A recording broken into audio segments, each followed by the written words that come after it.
শুভ সকাল বন্ধুরা। তো কেমন আছো তোমরা? আশা করি ভালো আছো। ঠাকুরের আশীর্বাদে আমিও ভালো আছি। তো দেখতে পাচ্ছ, প্রথমেই আমার ঠাকুর ঘরে দর্শন করো। আমার গোপাল আছে, ভোলানাথ আছে। তো আজকে রাধা অষ্টমীর ব্রত। তো আমি রাধা অষ্টমী, জন্মাষ্টমী সব ব্রতই করি। তো আজকে রাধা অষ্টমীর ব্রত করেছি। তো সবাইকে রাধা অষ্টমীর শুভেচ্ছা জানাই। তো তোমরা দেখতে থাকো পুরো ব্লগটা, আমি কিভাবে কি করছি। তো পাশে থেকো, লাইক কমেন্ট শেয়ার করো।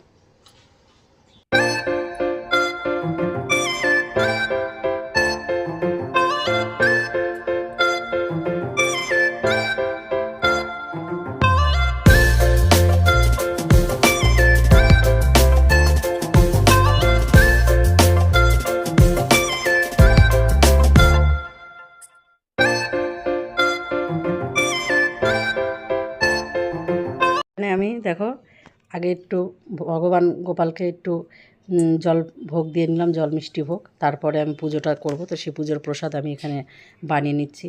তো সুজিটা করে নিয়েছি, দেখতে পেলে তোমরা। তো এখন আমি করছি মালপোয়া, যেটা সুজি চিনি দিয়ে করে, সবাই জানে এটা। তো মালপোয়াটা বানিয়ে নিচ্ছি। তারপরে করব তালের বড়া। তো আজকে ভগবানকে তালের বড়া, সুজি, লুচি এইসব ভোগ নিবেদন করতে হয়, সবাই সেটা জানে, করছেও হয়তো। তো আমি কি কি প্রসাদ বানিয়েছি সেটাই তোমাদেরকে দেখাচ্ছি।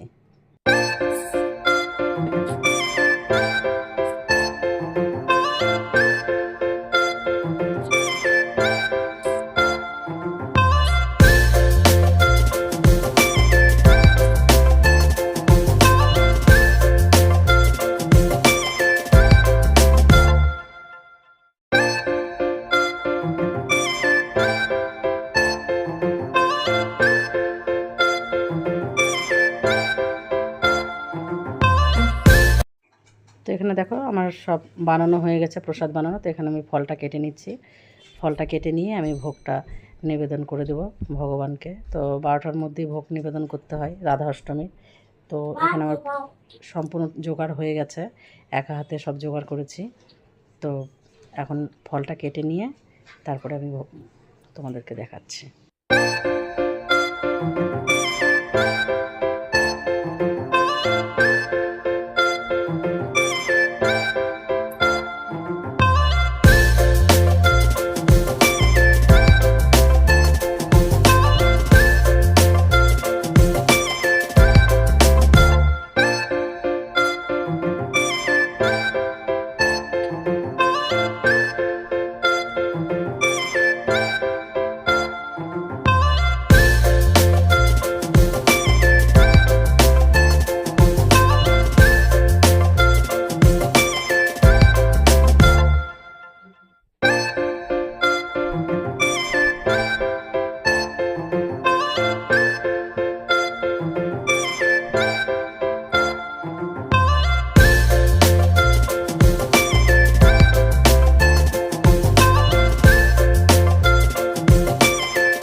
তো দেখো, এখানে আমার ভোগ নিবেদন করা হয়ে গেছে। তো আশা করি তোমাদের ব্লগটা ভালো লেগেছে।